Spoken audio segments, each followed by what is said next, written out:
A'udzu billahi minasyaitonir rajim. Bismillahirrahmanirrahim. Assalamualaikum warahmatullahi wabarakatuh.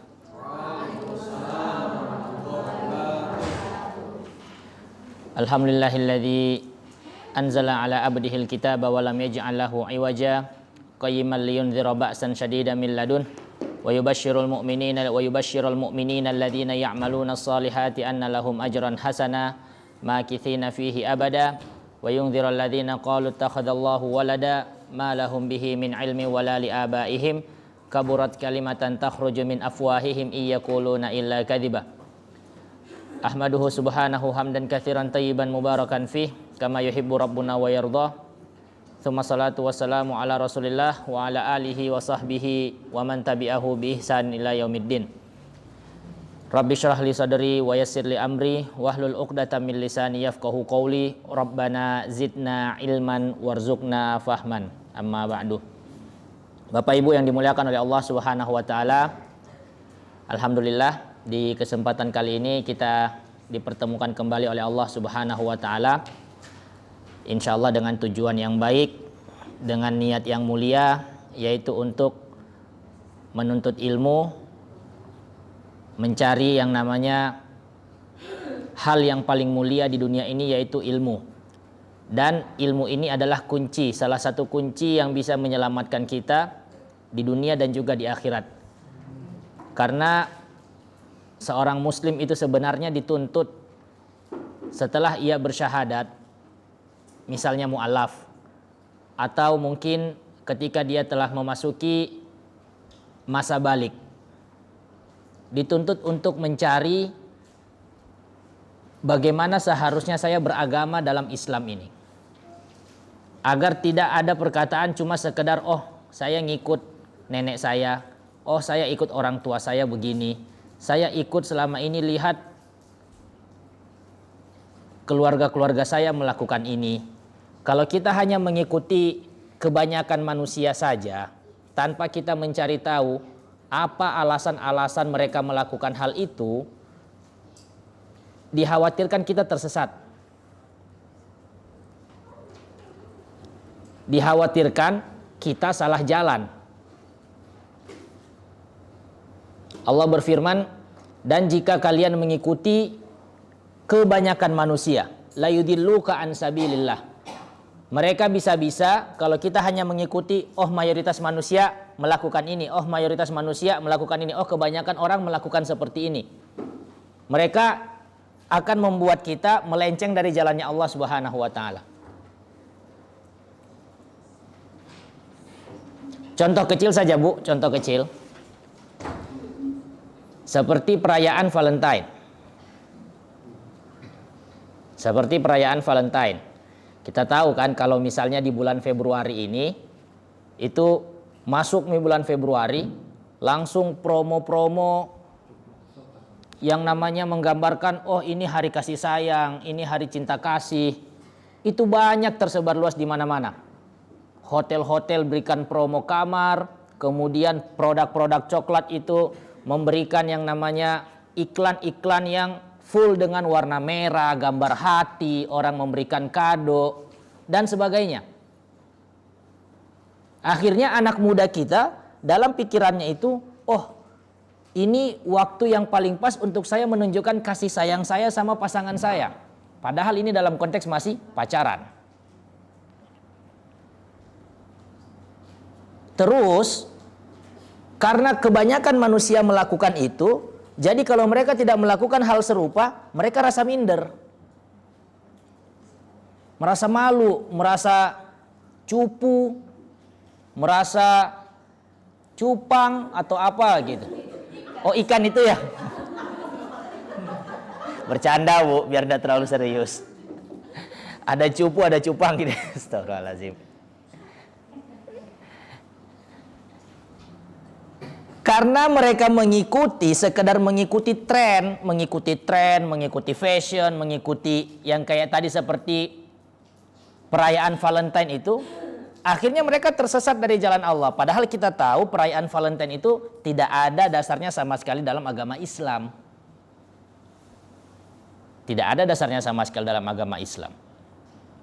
Valentine itu Kalau dilihat dari sejarahnya, itu perayaan yang dilakukan sama bangsa Romawi dulu. Dulu sekali. Dibuat untuk merayakan hari kesuburan bagi perempuan. Dengan cara salah satunya itu pendeta-pendetanya, mereka kan menyembah dewa-dewi, menyembah patung-patung. Mereka menganggap kalau ada wanita di hari itu kena cambuk sama pendetanya, cambuk yang sudah dioleskan dengan darah hewan kurbannya mereka, itu dia akan menjadi wanita yang subur. Maka para wanita pada hari itu banyak berkumpul di tengah jalan supaya mau dicambuk. Kira-kira ibu kalau disuruh begitu mau? Tidak mau. Pesakit dicambuk dengan anggapan itu bisa bikin subur. Dari mana teorinya? Tidak ada. Tidak masuk sama sekali dalam ilmu pengetahuan. Apa hubungannya dicambuk sama jadi subur? Apa hubungannya? Itu pohon biar mau dicambuk 100 kali, kalau DP tanah tidak bagus tidak subur, tidak tumbuh gersen itu, tidak tumbuh kelor itu. Itu dibawa budayanya sampai ada sekarang ini. Artinya tidak selalu serta-merta apa yang dilakukan kebanyakan manusia itu betul. Makanya kita diminta oleh agama ini, diminta oleh Allah dan juga Rasulullah Shallallahu Alaihi Wasallam untuk mencari tahu, terus belajar, sehingga yang kita dapatkan itu keyakinan dalam setiap melakukan ibadah. Kita yakin, oh sholat itu saya yakin harus begini, bacaannya seperti ini karena saya belajar. Bukan cuma sekedar ikut Allahu Akbar, Allahu Akbar, Allahu Akbar. Akhirnya nanti kalau cuma sekedar ikut-ikutan, jadinya sholat tarawih kayak kereta api, gitu. Pernah lihat videonya, Bu? Pernah lihat videonya? Allahu Akbar, sami'allahu liman hamidah, Allahu Akbar, Allahu Akbar, Allahu Akbar, Allahu Akbar. Bismillahirrahmanirrahim, waladhdallin, amin. Semoga Allah berikan hidayah untuk kita semuanya. Maka jangan, Bu, ketika kita mulai merasakan yang namanya rasa malas untuk belajar, ketika kita mulai yang namanya lagi turun kondisi iman kita, cepat-cepat kita langsung bertaubat sama Allah Subhanahu wa taala, mendekat lagi sama teman-teman yang selalu mengingatkan supaya kita itu bisa cepat-cepat kembali ke jalan seharusnya fitrah seorang manusia itu, bahwa kita sebagai manusia itu harus menghambakan diri kepada Allah Subhanahu wa taala.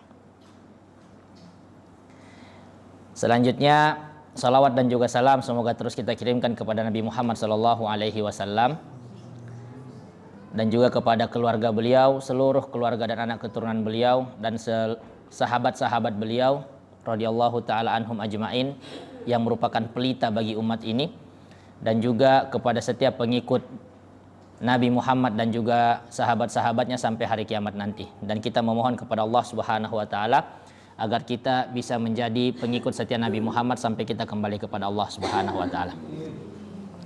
Bapak Ibu yang dimuliakan oleh Allah Subhanahu wa taala, di kesempatan kali ini kita mendapatkan tema khusus. Kalau di pekan-pekan sebelumnya itu kita bahasnya tauhid, tentang materi tauhid, materi tentang keimanan kepada Allah Subhanahu wa taala. Tapi di pertemuan kali ini kita itu temanya agak sedikit berbeda khusus, dan tema kita yaitu tentang fikih umroh. Fikih umroh. Walaupun kita belum langsung mau berangkat umroh, tapi paling tidak dengan kita itu belajar dulu fikihnya, paham dulu bagaimana cara-caranya, insya Allah suatu saat Allah akan panggil kita ke sana. Amin ya Allah. Karena perkara umroh ini, Bapak Ibu yang dimuliakan Allah, perkara datang ziarah ke tanah suci ini itu bukan perkara siapa yang mampu, siapa yang tidak, siapa yang banyak uangnya, siapa yang tidak ada uangnya, bukan. Tapi perkara panggilan dari Allah, panggilan hati. Banyak kita lihat orang kaya di luar sana Kalau cuma mau umroh tiap hari, umroh tiap bulan mungkin dia bisa. Kalau ingin mau melakukan umroh tiap bulan, dia tidak ada berat sama sekali, tidak ada rasa berat sama sekali untuk melakukan itu, tidak ada rasa berat. Tapi dia tidak melakukannya. Karena hatinya memang tidak terpanggil oleh Allah Subhanahu wa taala. Kalimat talbiyah itu, Bapak Ibu yang dimuliakan Allah, kalimat talbiyah, labbaik Allahumma labbaik, labbaik la syarika laka labbaik, innal hamda wan ni'mata laka wal mulk la syarika lak. Itu artinya apa? Labbaik Allahumma labbaik, ya Allah, aku datang memenuhi panggilanmu. Berarti memang perkara ziarah ke tanah suci ini perkara panggilan hati. Bukan perkara siapa yang ada uang, siapa yang tidak. Orang kaya di luar sana banyak uangnya, banyak mobilnya, banyak rumahnya, banyak tanahnya. Tapi tidak tergerak hatinya untuk mau pergi umroh. Tapi ada cuma tukang beca, tukang bubur. Allah gerakkan hatinya, bisa berangkat dengan berbagai macam cara yang kadang-kadang itu di luar akal manusia. Dia menabung kah 5.000 satu hari, 5.000 satu hari, 5.000 satu hari. Terus tiba-tiba ada orang baik datang menggenapi tabungannya supaya bisa berangkat. Itu semua cara-cara Allah ini, Ibu, Bapak yang dimuliakan Allah. Cara-cara Allah ini indah. Allah mengatur kehidupan kita itu indah asal kita yakin dan percaya sama Allah. Aduh, bagaimana ini? Tapi jualan teh laku-laku ini beberapa hari ini kita kue, kenapa selalu tidak laku? Nasi kuning ini aduh lagi sepi pembeli padahal anak-anak besok mau bayar SPP. Ketika kita dibenturkan kepada permasalahan-permasalahan seperti itu,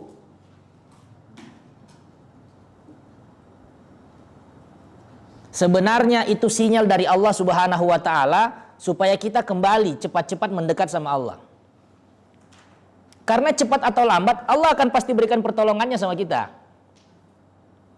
Tinggal tergantung kita mau yakin atau tidak. Dan yang kedua, kita mau sabar atau tidak. Kalau orang tidak yakin, orang tidak sabar dengan pertolongan Allah Subhanahu wa taala, akhirnya pakai apa? Jalur dukun. Tidak mau jalur dukun, mencuri, korupsi, tidak sabar. Mau beli rumah mewah, mau mobil kendaraan mewah, mau beli kendaraan mewah, tidak ada uang, ambil uang rakyat. Tidak susah.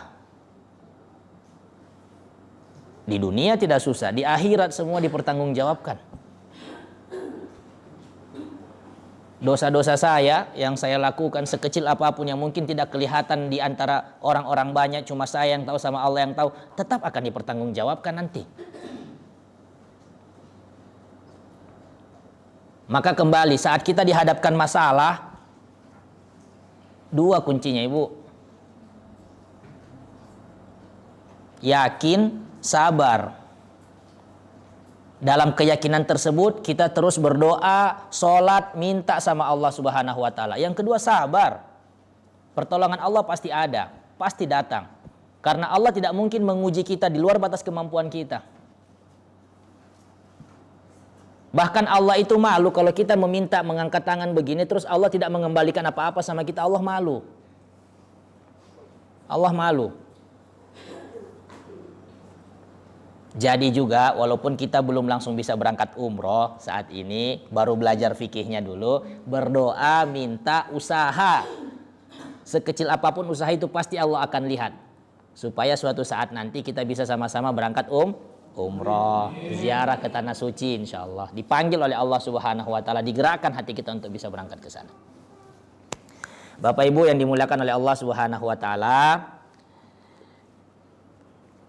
umroh itu atau ibadah umroh itu dilakukan di mana sih? Di Madinah atau di Mekah? Di Mekah. Jadi kalau di Madinah itu ketika kita sampai di Madinah itu belum langsung umroh. Kalau pesawat kita itu turunnya di Madinah itu tidak langsung umroh. Kita stay dulu di Madinah mungkin beberapa hari, kemudian ziarah ke makam Nabi, ziarah ke Raudhah, sholat di Masjid Nabawi. Tidak langsung di Madinah itu ujuk-ujuk cepat-cepat langsung pakai kain ihram. Tidak, nanti diketawain kita. Di Madinah kita belum pakai kain ihram ini, belum pakai peralatan-peralatan untuk melaksanakan umroh, belum. Nanti selesai wisata kita di Madinah, selesai yang namanya rentetan kegiatan di Madinah akan dibawa ke Mekah. Nah, ketika mau ke Mekah itu barulah kita mulai persiapan. Dan persiapan yang pertama yang harus kita lakukan adalah mandi bersih. Ketika sudah mau melakukan ibadah umroh, yang pertama dilakukan mandi bersih. Mandi bersih ini kita lakukan seperti kita itu habis mandi untuk setelah haid atau mandi setelah berhubungan badan dengan suami, begitu. Dengan pasangan, begitu mandinya. Jadi bukan cuma sekedar mandi. Ada niatnya, ada doanya. Ada cara-cara khususnya. Sudah tahu semua kan, Bapak Ibu? Belum? Taib. Kalau belum kita belajari sama-sama. Jadi cara mandinya itu yang pertama kita niat. Ya Allah, saya niat mandi besar untuk mengangkat hadas besar atau najis besar karena Allah Ta'ala. Setelah niat dalam hati, cuci tangan. Telapak tangan dicuci. Cuci 3 kali. Baru habis itu, mohon maaf, cuci kemaluan. Bersihkan kemaluan. Setelah bersihkan kemaluan, pakai sabun. Pakai sabun, cuci tangan lagi. Setelah cuci tangan, niat wudu dalam hati. Ya Allah, saya niat wudu untuk mengangkat hadas kecil karena Allah Ta'ala. Niat wudu, baru kita berwudu seperti biasa. Langsung kumur-kumur. Kumur-kumur. Habis kumur, hidung. Masukkan air ke hidung, terus dibuang. Istinsyak dan istinthar. Setelah itu wajah 3 kali. Wajah itu dari sini sampai ke bawah, dari samping ini yang ada benjolan di telinga sampai ke samping lagi ke sisi sebelahnya, begitu 3 kali. Tangan dari siku minimal atau lebih tidak apa-apa sampai ke bawah seperti kita berwudu biasa. Jangan lupa sela-sela berwudu kanan, kiri, kemudian kepala. Kalau laki-laki itu langsung saja begini. Kalau perempuan mungkin rambutnya panjang bisa ambil sebagian kepala saja gitu yang dibasahi. Berwudu seperti biasa, telinga, kaki. Jadi sudah sampai selesai di kaki kanan, kaki kiri. Habis itu apa? Setelah selesai yang namanya membasuh kaki, membasuh seluruh kepala, disiram. Kalau mau disampo ya sekarang kesempatannya. Pokoknya seluruh kulit kepala itu harus kena air. Seluruh rambut harus basah. Sampo, baru siram. Selesai, baru mandi. Dahulukan anggota tubuh yang sebelah kanan. Sebelah kanan. Terus yang bagian-bagian lipatan itu di belakang telinga kah, atau di telinga kah, atau di ketiak, atau di selangkangan, di paha. Itu usahakan semua kena air. Kena air. Selesai bagian sebelah kanan, pusat juga jangan lupa pusat. Baru bagian sebelah kiri. Selesai bagian sebelah kiri, sudah. Selesai. Kalau seperti ini caranya, terus ibu nanti kita atau bapak atau ibu semuanya terus pakai handuk. Mengeringkan badan. Selama kita tidak menyentuh tangan dengan kemaluan atau menyentuh kemaluan dengan tangan, maka kita bisa langsung sholat gitu. Ini bikin tidak fokus, tahu ya apa yang bikin tidak fokus? Itu yang di situ yang bikin tidak fokus. Astagfirullahaladzim, bercanda Bu. Jadi selama tangan kita setelah selesai proses tadi semuanya, selama tangan kita itu tidak menyentuh kemaluan pas waktu mengeringkan badan, itu kita tanpa harus wudu lagi, boleh langsung sholat. Jadi kalau mau keringkan bagian kemaluan bisa pakai kain atau pakai handuk atau pakai sarung. Yang penting jangan bersentuhan kulit sama kulit, jangan. Kalau bersentuhan berarti harus wudu lagi. Terus pertanyaannya, kapan sabunannya? Kapan sabunannya? Kalau mau sabunan, mending bapak ibu sabun dulu badan semuanya. Mandi biasa dulu, baru mandi yang khusus kayak tadi. Kalau mau supaya tidak wudu lagi. Tapi kalau mau ribet, agak ribet, ya sudah ibu mandi biasa, ibu mandi yang khusus tadi, kemudian habis itu sabunan, nanti setelah mandi, ibu harus wudu lagi. Seperti biasa, mudah. Islam ini mudah.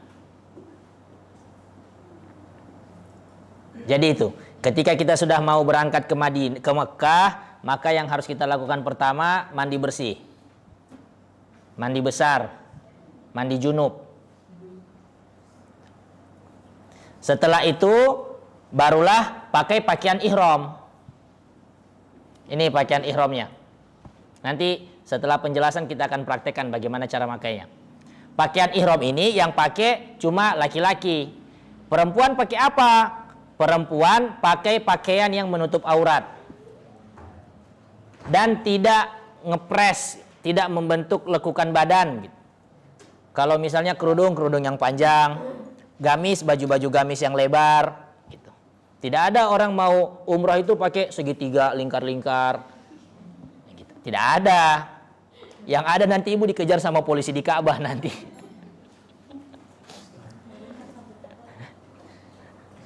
Diteriaki, ya haja, la ya juz, mamnu.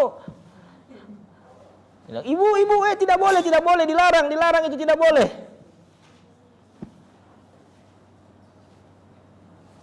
Jadi harus pakai pakaian yang tertutup. Maka seharusnya orang ketika sudah merasakan bagaimana memakai pakaian tertutup ketika di Mekah atau Madinah, itu harusnya dia bawa kebiasaannya setelah pulang nanti ke Indonesia. Jangan pakai pakaian tertutup cuma di Mekah saja. Di Indonesia buka-bukaan lagi. Salah. Berarti kemungkinan Allah belum buka pintu hatinya. Ya umroh ya sekedar umroh datang selfie cekrek ya pulang. Selesai ibadah. Usahakan kita jangan sampai seperti itu. Yang kita mau cari hidup ini apa ibu? Ridhonya Allah. Bukan pengakuan manusia.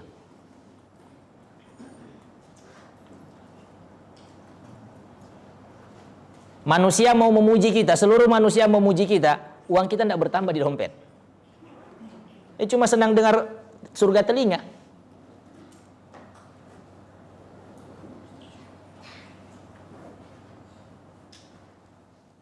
Tapi kalau kita hidup untuk mencari ridhonya Allah, mungkin memang uang juga tidak bertambah, tapi pahala itu pasti bertambah.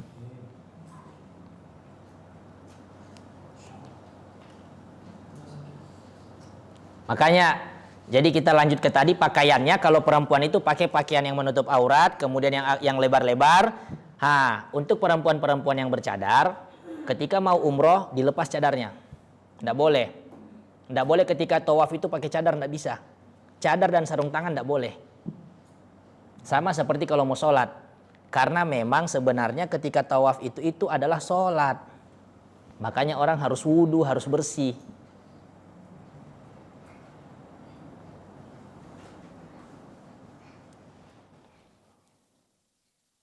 Jadi mulai masuk ke perjalanan, dalam perjalanan itu setelah kita pakai pakaian ihram, dianjurkan untuk memperbanyak membaca kalimat talbiyah. Labbaik Allahumma labbaik, labbaik la syarika laka labbaik, innal hamda wan ni'mata laka wal mulk la syarika lak. Itu terus diulang-ulang. Bukan cuma sekedar diucapkan dengan lisan, tapi harus kita resapi dengan hati. Kita baca dengan yakin. Ya Allah, saya datang memenuhi panggilan-Mu. Ya Allah, tiada Tuhan yang pantas disembah kecuali Kamu. Tiada sekutu bagimu. Labbaik la syarika laka labbaik. Tidak ada sekutu bagimu ya Allah. Innal hamda wan ni'mata laka wal mulk. Pujian, nikmat, kekuasaan, semua hanya milik-Mu ya Allah. La syarika lak. Waalaikumsalam. La syarikalak, tidak ada sekutu bagimu. Labbaik Allahumma labbaik, diulang-ulangi terus diyakini, dia diresapi. Ya Allah, saya datang memenuhi panggilanmu. Betapa banyak hal yang saya korbankan untuk bisa sampai di sini. Betapa banyak hal yang saya sudah tinggalkan untuk bisa sampai di sini. Nasi kuning yang saya tinggalkan, adonan kue yang saya tidak bikin-bikin. Yang biasanya itu pagi-pagi langsung baku kejar dengan bikin putu, dia punya sambal-sambal apa. Ini saya pergi untuk memenuhi panggilanmu ya Allah. Gitu. Nasi kuning.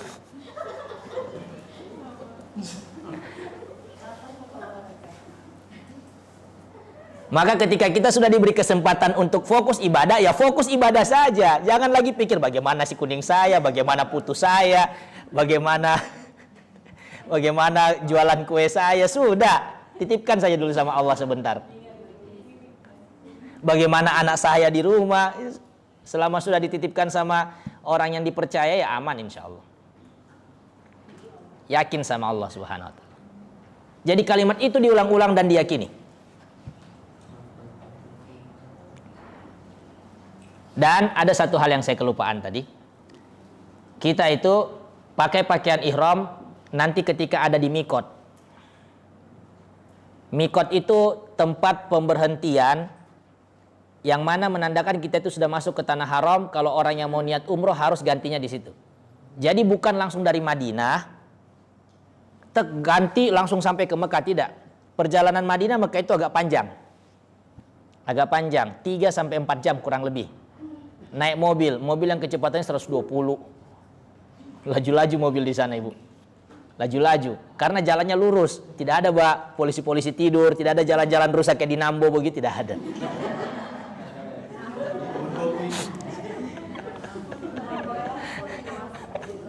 Tenang, semua diperbaiki insya Allah.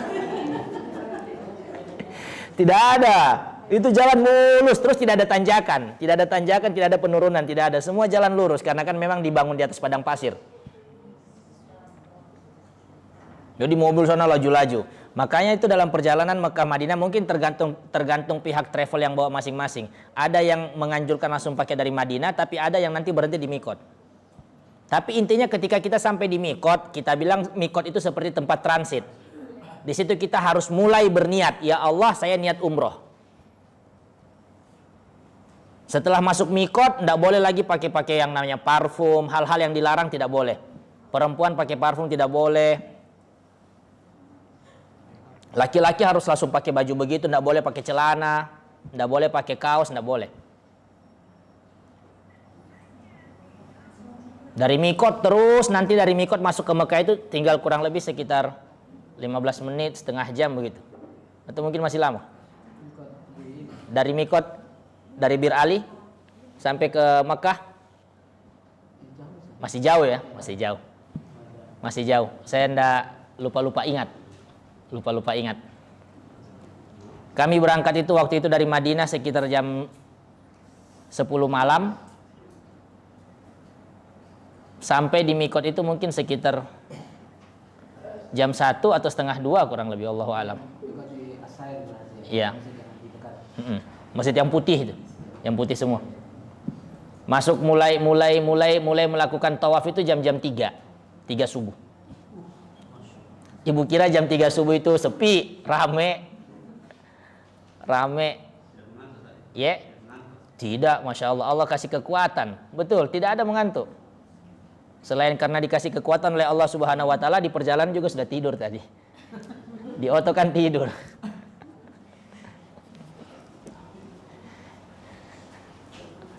Kita lanjut. Kita jadi bahasnya santai aja ya, Bu. Tidak ngegas-ngegas gitu. Kemudian begitu sampai masuk ke Mekah. Masuk ke Mekah ketika kita sudah masuk ke area Masjidil Haram. Jadi nanti kalau sudah masuk area Masjidil Haram itu ada tanda-tandanya. Ada beda nanti yang mana yang jalan, yang mana masjid. Karena saking luasnya Masya Allah. Luas sekali. Bahkan jadi tidak dipagar begini, tidak dipagar seperti masjid-masjid di Indo, tidak. Ada beberapa area yang memang terbuka luas gitu.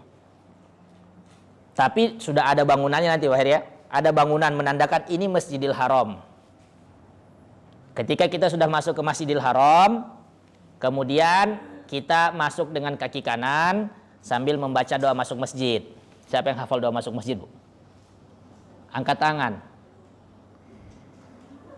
Yang hafal doa masuk masjid. Bagaimana Ibu Rubuh? Aduh. Ibu Tri. Allahumma ftahli abwaaba rahmatik. Allahumma ftahli abwaaba rahmatik. Betul.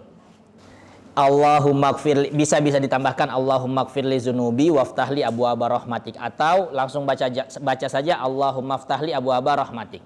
Barakallahu fiik Ibu Tri. Masuk kaki kanan, baca doa masuk masjid, kemudian langsung kita menuju ke Ka'bah. Menuju ke Ka'bah. Di mana tadi kita niat untuk umroh, Bu?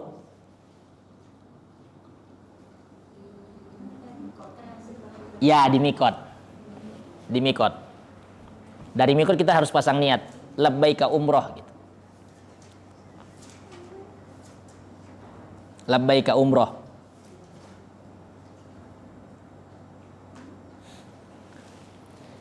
Ketika sampai masuk masjid, kita itu dianjurkan untuk sholat dulu. Masuk masjid, kemudian kita sholat 2 rakaat. Sholat tahiyatul masjid. Sholat sunnah 2 rakaat. Niatnya untuk tahiyatul masjid. Habis sholat sunnah, baru kita mulai proses tawafnya.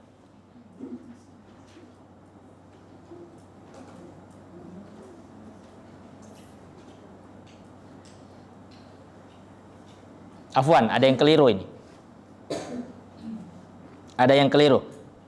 Kita sholat itu bukan ketika masuk ke Masjidil Haram. Masuk Masjidil Haram, kaki kanan, langsung pergi ke Hajar Aswad melakukan tawaf. Sholatnya ini tadi ketika di Mikot.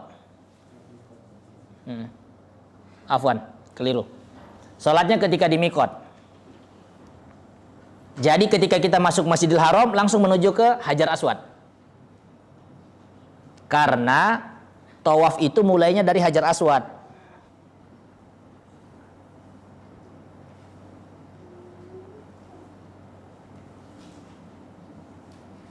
Ketika kita masuk ke area tawaf yang biasa kena shooting itu, masuk ke area tawaf, pertama kita langsung menghadapkan seluruh badan full ke Hajar Aswad. Kalau bisa dipegang, kemudian dicium, itu lebih baik. Kalau tidak bisa, cukup dipegang saja. Kalau tidak bisa, isyarat dari jauh. Jadi ada 3 tingkatan. Pegang dan cium, pegang saja. Kalau tidak bisa, isyarat dari jauh, angkat tangan begini.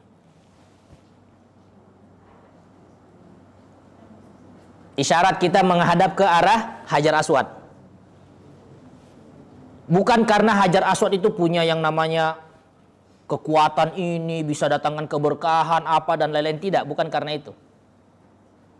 Karena Nabi melakukan itu, maka kita ikuti Nabi. Jadi jangan kita beranggapan, oh ini saya harus seka-seka, ini baju Hajar Aswad, ini harus saya pegang-pegang, apa segala macam. Itu cuma batu, Ibu. Batu, tidak lebih dari batu. Sama Hajar Aswad itu, batu Hajar Aswad kan artinya batu hitam. Hajar itu batu, Aswad itu hitam. Itu batu Hajar Aswad sama dengan batu di Petobo, sama-sama batu. Tidak ada bedanya. Cuma kenapa kita harus cium, kenapa kita harus usap? Ya karena Nabi yang melakukan. Kita ikuti Nabi. Kalau Nabi tidak melakukan itu dulu, ya itu cuma sekedar batu pondasi, tidak lebih. Kita tidak akan lakukan sampai sekarang. Maka jangan kita pikirannya, oh ini Hajar Aswad bisa mendatangkan kebaikan, kesehatan, oh apa dan lain segala macam. Itu cuma batu. Cuma batu. Karena Nabi yang melakukan hal itu, kita ikuti Nabi.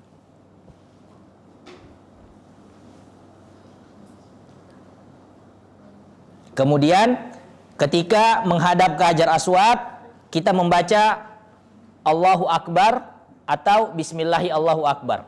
Kalau orang banyak, kebanyakan itu orang tidak bisa langsung masuk menyentuh Hajar Aswad, kebanyakan tidak bisa. Jadi kita langsung menghadap dari jauh saja, tidak bisa sentuh, ya sudah isyarat Bismillahi Allahu Akbar. Kalau cuma isyarat tidak perlu cium tangan, tidak usah. Tapi kalau bisa sentuh, cium tangan. Kalau tidak bisa ya tidak usah, isyarat Bismillahi Allahu Akbar. Baru mulai tawaf. Tawafnya bagaimana? Kita berlawanan arah jarum jam. Jadi Hajar Aswad nanti itu di sebelah kiri kita. Tawaf keliling.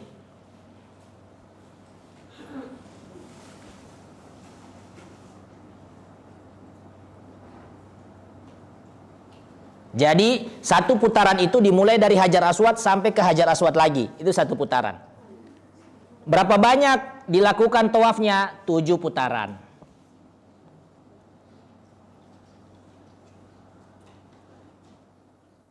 7 putaran. Sunnahnya 3 putaran pertama itu lari-lari kecil. Sambil lari-lari kecil. Bapak-bapak yang kuat fisiknya, anak-anak muda yang kuat fisiknya, lari-lari kecil. Kenapa lari-lari kecil? Dikejar sama polisi India? Bukan. Karena Nabi yang melakukan itu. Jadi dulu ibu ceritanya ini kisah nyata. Kisah nyata. Ketika Nabi sudah hijrah ke Madinah, mau melaksanakan umroh lagi di Mekah, banyak orang-orang kafir Quraisy itu mengatakan, oh, orang-orang yang sudah hijrah jadi pengikut Nabi Muhammad ini mereka kena virus penyakit Hummal Madinah katanya. Penyakit panas gitu, demam. Karena kebanyakan orang yang datang ke Madinah waktu itu demam. Itu karena kalian ikut Nabi Muhammad, karena kalian ikut Muhammad, ikut ajaran Muhammad, akhirnya kalian jadi sakit-sakitan begitu katanya. Makanya pada waktu umroh pertama kali, Nabi perintahkan kepada semua sahabatnya, kasih tunjuk sama mereka kekuatan kita. Bahwa yang mereka pikirkan itu kita jadi lemah, kena penyakit, kena virus, demam, dan lain-lain, tidak ada. Makanya dianjurkan lari-lari kecil di 3 putaran pertama. Untuk menampakkan kekuatan kaum muslimin. Jadi antum, yang laki-laki khususnya, rasa-rasa kalau memang fit, lari. Malu kalau tidak lari. Malu. Karena kita bisa kehilangan pahala mengikuti sunnah Nabi. Lari-lari 3 putaran.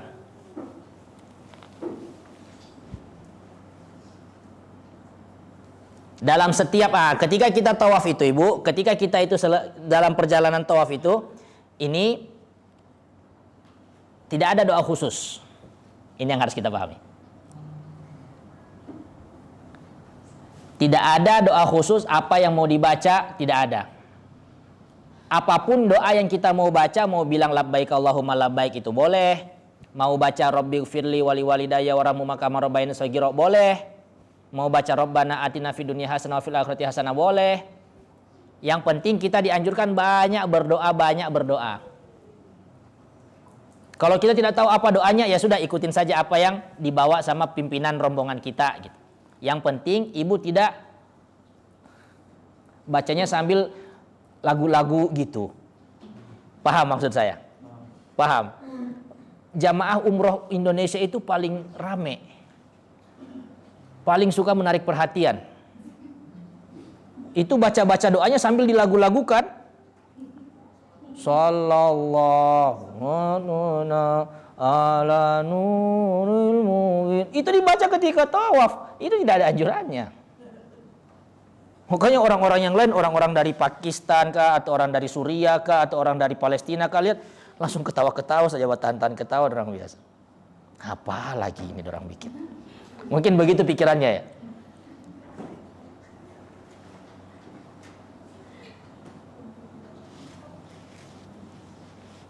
Kasihan. Kenapa kita bilang kasihan? Tandanya bahwa memang masyarakat Indonesia ini jauh dari agama. Kita ini sudah jauh, sudah dibuat jauh dari agama. Sehingga hal-hal yang tidak disyariatkan itu jadi kita ikuti semua. Oke, kita lanjut. Dalam proses jalan itu, ibu baca doa apa saja silahkan. Gitu. Tapi biasanya pimpinan rombongan itu yang lebih mudahnya pimpinan rombongan akan menuntun. Tapi kalau ibu sudah dibawa menyanyi-menyanyi, apalagi sampai bilang Pancasila, Pancasila, satu, ketuhanan yang Maha Esa. Bukan di situ tempatnya. Kalau mau baca Pancasila di lapangan upacara. Bukan ketika tawaf. Pancasila bukan doa. Ibu, tawaf itu kita keliling Ka'bah sama dengan sholat. Sama dengan melakukan sholat. Maka pernah enggak ibu lihat orang sholat terus baca Pancasila atau bukan Al-Fatihah? Pernah? Pernah lihat orang sholat baca Pancasila? Tidak ada. Maka jangan baca Pancasila. Kurang afdol Pancasila, undang-undang dasar saja yang saya mau baca. Lebih parah lagi.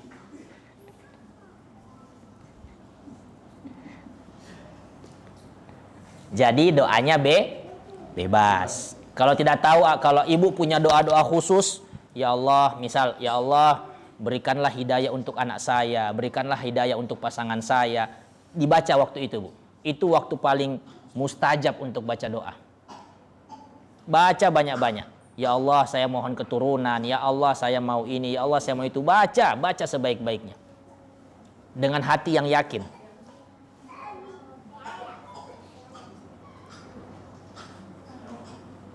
Waalaikumsalam warahmatullahi wabarakatuh. Oke, dalam proses perjalanan itu nanti ada yang namanya rukun yamani. Ini kalau saya lihat waktu ya. Kalau saya lihat waktu, tidak cukup kita itu teori baru praktek, mending langsung praktek. Ini jadi dua kain ini, itu yang satu fungsinya sebagai sarung, yang satu lagi sebagai penutup badan. Cara pakai sarungnya,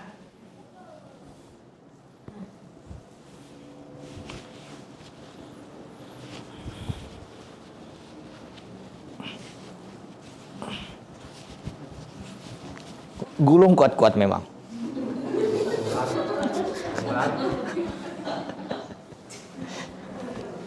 Ini dirasa-rasa juga supaya itu kaki bisa agak leluasa gitu. Ini ya. Kalau gini kan tidak terbuka lebar begini toh. Jadi begini. Jadi bisa untuk lari. Karena nanti larinya agak banyak. Di Ka'bah itu lari 3 kali, nanti mau sa'i juga lari lagi. Nah, ini. Kemudian untuk pakaian ihram yang badan, bagian sebelah kanan ini itu dibuka, jangan ditutup. Jadi dibuat begini. Begini cara pakainya. Jadi yang ini terbuka karena nanti kita kalau mau mengisyaratkan ke Ka'bah itu harus seperti ini. Kan dari jauh, tidak bisa langsung pegang karena banyaknya jamaah umroh saat ini kan. Tidak bisa langsung nyentuh, tidak bisa. Jadi masuk Masjidil Haram, masuk kaki kanan, Allahumma gfirli dzunubi waftali abwaaba rahmatik, kemudian langsung menuju ke Ka'bah. Ini yang bagian sini kita bilang Hajar Aswadnya ya Bu, sudut-sudut ini. Jadi Ka'bah memiliki 4 sudut, 1, 2, 3, 4. Yang ini Hajar Aswad kita bilang. Yang sudut kita tuju pertama kali itu sudut Hajar Aswad. Kemudian di sini nanti ada 2 rukun. Yang ini rukun Yamani. Rukun itu artinya sudut, gitu. Bisa juga diartikan sebagai tiang, gitu. Ini yang Hajar Aswad, yang ini Yamani. Ibu hafal yang ini 2 ini. Hafalkan. Ini Yamani, ini Hajar Aswad. Nanti yang di sebelah sini ada Hijr Ismail. Ada yang biasa bengkok begini, ruangan sedikit, itu Hijr Ismail. Di sebelah sini.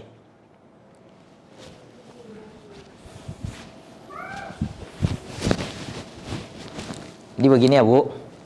Kalau untuk bapak-bapak dia pakai kain ihram, kalau yang ibu-ibu santai saja, nggak usah pakai kain ihram. Yang penting tertutup. Kita masuk, langsung menghadap ke Hajar Aswad. Bismillahi, Allahu Akbar. Kalau misalnya bisa disentuh, diusap lebih baik, kemudian dicium. Kalau tidak bisa, ya isyarat saja. Kalau isyarat tidak perlu cium. Isyarat saja. Bismillahi, Allahu Akbar atau Allahu Akbar. Kemudian langsung lari-lari kecil. 3 kali putaran. Baca doa, baca zikir apapun yang ibu bisa. Kalau tidak tahu apa yang mau dibaca, ikuti saja pimpinan travelnya, pimpinan rombongannya baca apa. Yang penting jangan baca Pancasila. Keliling, misal bacanya Rabbighfirli wali walidayya warhamhuma kama rabbayani shaghira. Rabbighfirli wali walidayya. Apapun doanya langsung dibaca. Kita keliling. Ketika di rukun Yamani, nah dianjurkan ketika sampai di sebagian sudut Yaman ini, rukun Yaman ini dianjurkan untuk mengusap. Setiap kali sampai di rukun Yaman, mengusap. Kemudian jarak dari rukun Yaman ke Hajar Aswad itu kan luas.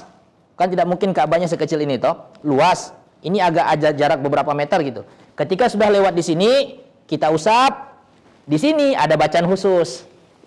Bacaannya Rabbana atina fid dunya hasanah wa fil akhirati hasanah wa qina azabannar. Diulang-ulang terus. Rabbana atina fid dunya hasanah wa fil akhirati hasanah wa qina azabannar. Sampailah ke Hajar Aswad lagi. Sudah 1 putaran. Sampai di Hajar Aswad, menghadap lagi ke Hajar Aswad. Bismillahi Allahu Akbar. Lakukan lagi. Lari. Ya? Kalau bisa pegang, pegang lagi.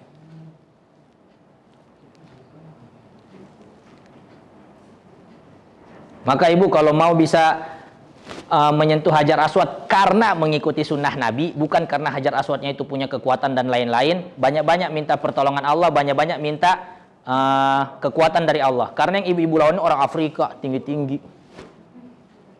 orang-orang besar.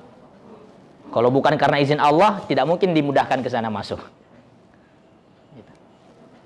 Gitu lagi yang kedua. Begitu seterusnya. Sampai di rukun Yamani lagi, usap lagi. Ini diusap tapi tidak perlu dicium. Cukup usap saja. Apa? Kalau tidak sampai ya sudah isyarat saja. Kalau tidak sampai isyarat saja. Isyarat. Masuk ke sini langsung lagi. Rabbana atina fid dunya hasanah wa fil sambil lari ya kalau misalnya masih putaran-putaran awal. Rabbana atina fid dunya hasanah wa fil akhirati hasanah wa qina adzabannar. 2 putaran selesai. Hajar Aswad lagi, bismillahi Allahu Akbar, seterusnya. Sampai itu 7. Setelah 7, selesai 7, kita sudah di Hajar Aswad lagi. Kemana setelahnya? Ke makam Ibrahim. Ada yang emas itu, kerangkeng kayak warna emas, agak di luar Ka'bah, itu namanya makam Ibrahim. Makom itu artinya apa? Tempat berdiri. Bukan kuburannya Nabi Ibrahim, bukan kuburannya Nabi Ibrahim, tapi tempat berdiri. Jadi di situ ada batu besar, ada bekas telapaknya kaki Nabi Ibrahim. Besar sekali, Masya Allah. Diukur begini, tenggelam. Terang punya kaki. Orang-orang zaman dahulu, Allah ciptakan besar-besar. Besar sekali.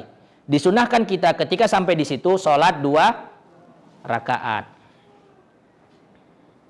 Wattakhidhu mim maqami Ibrahim musalla, dan jadikanlah makom Ibrahim itu sebagai tempat untuk sholat. Jadi kadang-kadang kalau kita sholat itu nanti di makam Ibrahim setelah selesai putaran 7 kali, ada orang itu lewat-lewat karena orang kan masih tawaf, yang lain kan masih banyak yang tawaf di sekitar kita. Ya sudah, tidak ada masalah, tidak ada urusan. Kita sholat sunnah 2 rakaat sampai salam, assalamualaikum warahmatullah, assalamualaikum warahmatullah. Nah, kalau mau pegang Hajar Aswad, jika tadi dalam 7 kali putaran tidak sempat pegang, di sini kesempatannya. menuju ke Hajar Aswad lagi sekali, usahakan bisa pegang gitu.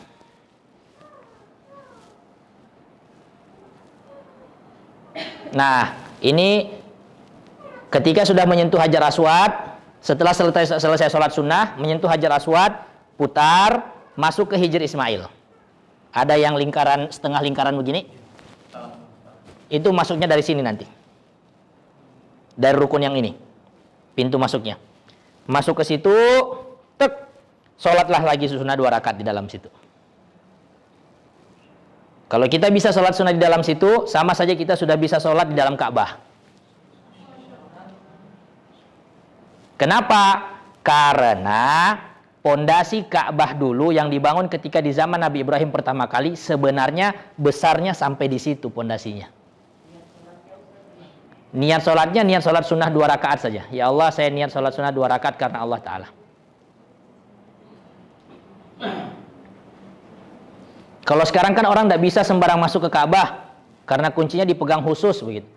Tapi saya mau bisa sholat dalam Ka'bah, sholat di dalam Hijr Ismail itu. Karena Ka'bah itu pernah berapa kali dirombak bangunannya.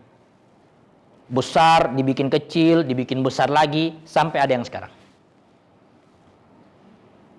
Selesai sholat sunnah 2 rakaat, putar lagi, baru di Hajar Aswad sini langsung keluar. Sudah tidak dihitung 7 yang tadi, tidak. Cuma sunnahnya saja, melengkapi sunnahnya. Keluar menuju kemana? Ke yang namanya Safa dan Marwah.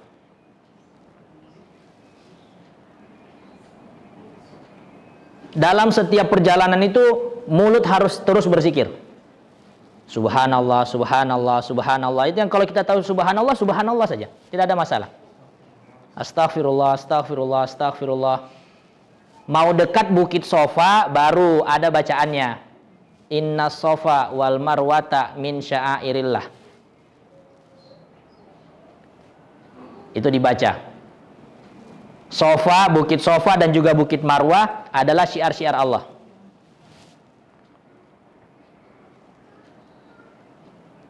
Sampai di Bukit Safa itu sudah tidak seperti bukit lagi sekarang. Tinggal kayak dataran tinggi, di tehel, di keramik, dipagar lagi, malah dipagar sekarang. Orang tidak bisa lagi naik ke ujung. Astagfirullahalazim. Zaman saya dulu 2015 masih bisa. Sofanya tidak bisa. Oh, di Marwahnya bisa, di. Ibu tahu kenapa dipagar? Ibu tahu kenapa di tehel? Tidak tahu. Karena ada orang yang pemahamannya keliru. Mereka kikis-kikis itu batu. Itu kan gunung batu. Dikikis-kikis dianggap bisa bawa berkat, bisa bawa apa, dibawa pulang ke kampung halamannya.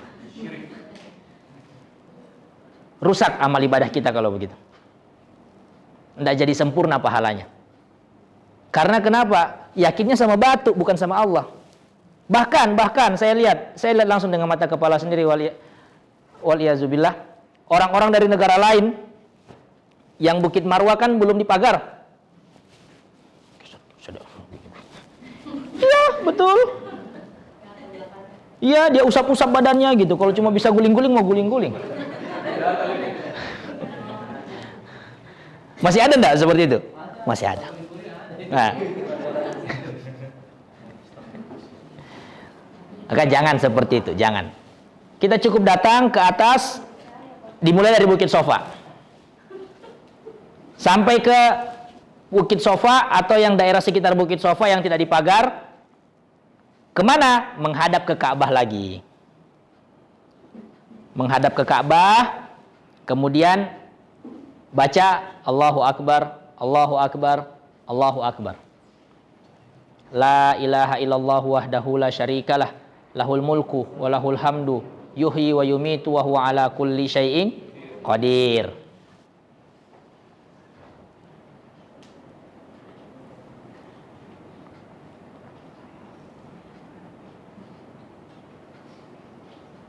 Kemudian ada bacaan lagi itu, yang lanjutannya itu wa nasara abdah wa hazabal ahzaba wahdah. Itu dibaca. Berapa kali dibaca? 3 kali. Wa hazabal ahzaba wahdah. Berhenti sejenak, berdoa, dianjurkan berdoa. Minta sama Allah, Bu, itu termasuk waktu yang paling mustajab juga. Berdoa yang khusyuk, berdoa, ya Allah, apapun yang keinginan ibu, kebaikan dunia akhirat, minta di situ. Selesai berdoa, baca lagi tadi. Allahu Akbar, Allahu Akbar, Allahu Akbar. La ilaha illallah wahdahu la syarikalah, lahul mulku wa lahul hamdu wa huwa ala kulli syai'in qadir. Lahul mulku wa lahul hamdu yuhyi wa yumitu wa huwa ala kulli syai'in qadir. La ilaha illallah wahdah anjaza abdah wa nasara abdah wa hazamal ahzaba wahdah. Selesai ibu tawaf, selesai sholat sunnah, selesai cium hajar aswad, mau keluar sebelum ke sa'i, minum air zam-zam. Minum air zam-zam. Itu air zam-zam di sana di drom-drom. Banyak. Disunahkan minum air zam-zam, baca bismillah, kemudian ambil sedikit air, usap kepala, basahi kepala. Setelah selesai itu, baru pergi ke mas'ah, pergi ke tempat Safa Marwah tadi. Oke, kita berada di atas bukit Safa, kemudian seperti itu baca doanya, la ilaha illallah wahdah wa nasara abdah wa hazamal ahzaba wahdah. Selesai 3 kali, dalam setiap jedanya itu baca doa 3 kali, baru turun. Apa bacanya ketika turun?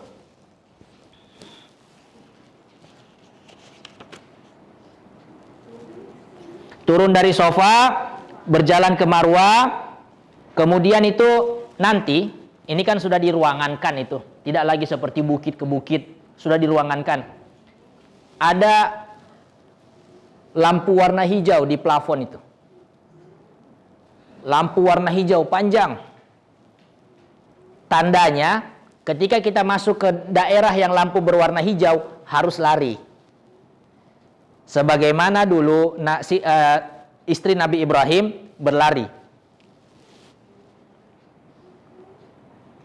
Jadikan ritual melaksanakan ibadah Safa ke Marwah ini untuk kita supaya bayangkan bagaimana dulu Siti Hajar mencari air untuk anaknya Ismail yang masih bayi. Ditinggalkan di tengah gurun pasir sendiri berdua, ibu dan anak yang masih bayi, tanpa ada orang-orang lain. Mati? Tidak. Allah yang jaga, Allah tampakkan kekuasaannya. Beliau lihat di bukit Safa ada genangan air, pas dilihat, ternyata cuma fata morgana. Lihat lagi di ujung sana di bukit Marwah ada genangan air, lari. Kenapa lari? Anaknya menangis, mau minum, air susu sudah kering, ibunya juga haus. Makanya lari. Nah, disitulah kita kenapa lari, karena dianjurkan untuk mengingat bagaimana perjuangan Siti Hajar. Laki-laki yang kuat fisiknya lari. Ibu-ibu kalau kuat fisiknya dirasa mampu, lari-lari kecil juga. Sampai selesai itu lampu hijau, baru jalan lagi. Jalan, sampailah kita di Bukit Marwah. Sampai di Bukit Marwah, menghadap lagi ke arah Ka'bah. Lakukan hal serupa, bismillah, Allahu Akbar, Allahu Akbar, Allahu Akbar, la ilaha illallah wahdahu la syarikalah, lahul mulku wa lahul hamdu, yuhyi wa yumitu wa huwa ala kulli syai'in qadir, la ilaha illallah wahdah, anjaza abdah, wa nasara abdah, wa hazamal ahzaba wahdah. Doa. Lagi, Allahu Akbar, Allahu Akbar, Allahu Akbar, sebanyak 3 kali. Setelah itu, menuju ke Bukit Safa lagi. Dari Safa ke Marwah itu dihitung 1 kali. Berarti dari Marwah ke Safa sudah dihitung 2 kali. Totalnya semua 7 kali. Berarti kalau kita mulai dari Safa, akhirnya di Marwah nanti. Jadi turun lagi dari Bukit Marwah, dapat daerah lampu hijau, lari-lari kecil lagi. Lari-lari kecil, terus berzikir. Ada satu zikir khusus yang diriwayatkan dari Ibnu Mas'ud dan juga Ibnu Umar, sahabat Nabi. Itu bacaannya ketika sedang lari-lari kecil itu dari antara Safa dan Marwah yang baca Allahumma gfir warham wa anta a'azzul akram. Allahumma gfir warham wa anta a'azzul akram.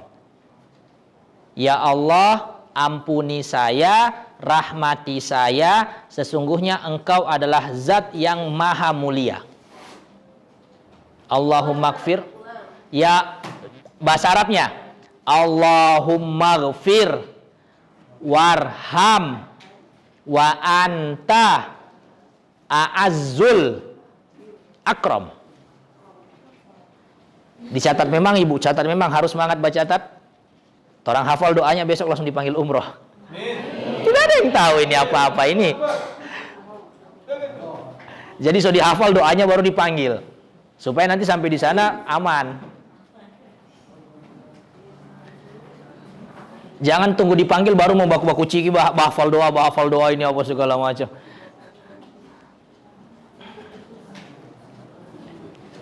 Begitu toh.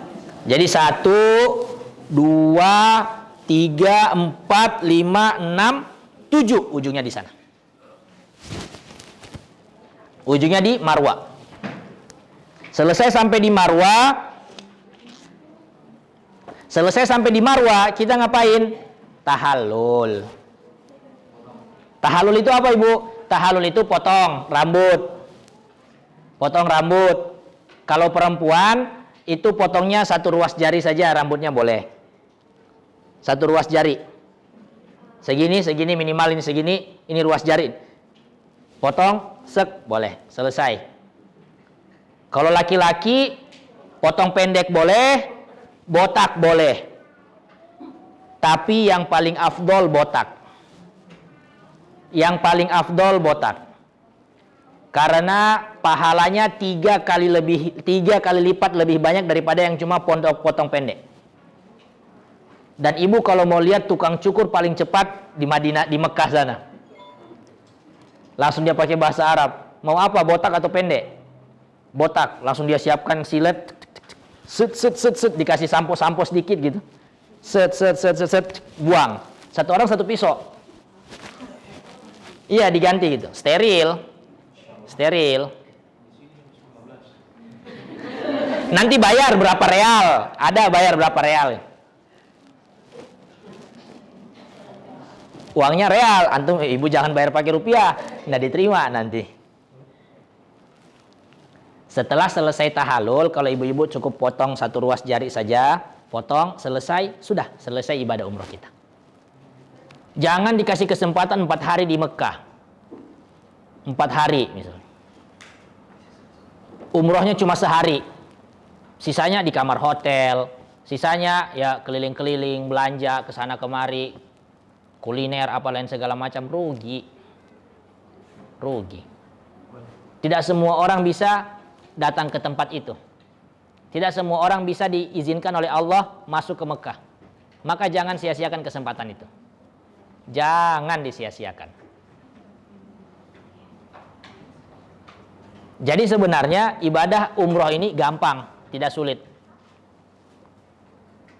Tidak sulit. Mulai dari niat, kemudian itu masuk ke Masjidil Haram, kita langsung menyentuh Hajar Aswad, tawaf 7 kali, habis tawaf, kemudian itu sholat di makam Ibrahim 2 rakaat, kemudian selesai sholat, kalau bisa menuju ke Hajar Aswad untuk menyentuh, kalau tadi belum sempat sentuh, habis sentuh Hajar Aswad, masuk ke Hijr Ismail, sholat 2 rakaat, kemudian ikut alurnya keluar. Apa yang dicari? Air zam-zam. Minum, basahi kepala, kemudian langsung menuju sofa. Menuju sofa, lakukan ritual yang sudah disampaikan tadi, amalan-amalan yang disampaikan tadi, menghadap ke Ka'bah, baca Allahu Akbar dan seterusnya, berdoa, kemudian lari-lari kecil. Allahumma antal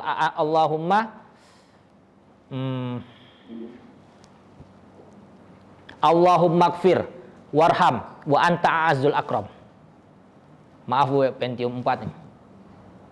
Mohon maaf. Allahumma gfir warham wa anta a'azzul akram. Lari-lari sampai ke Marwah, lakukan hal serupa, selesai Safa Marwah baru tahallul. Tahallul selesai lagi umroh. Dengan begitu sudah selesai ritual ibadah umroh kita. Semoga saya berharap di lain kesempatan kita bisa praktek di tempat yang ada Ka'bahnya di Palu sini. Di asrama haji kah atau di mana kah? Satu kali kita coba langsung di situ. Ya kan? Kalau begini mungkin masih ngambang. Aduh, bagaimana Ka'bah, bagaimana Hijr Ismail, mau di mana orang sholat di makam Ibrahim. Masih agak-agak ngambang. Tapi paling tidak kita sudah mengetahui sedikit. Semoga suatu saat nanti ibu-ibu berangkat umroh, kita latihan lagi. Latihan fikih umroh gitu, insyaallah. Percaya sama Allah, yakin.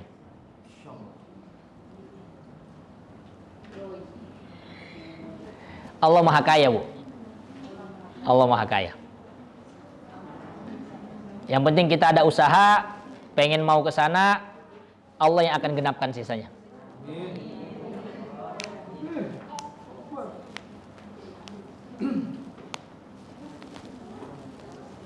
Wallahu ta'ala a'lam. Ini saya sengaja pakai terus ya, soalnya AC-nya dingin.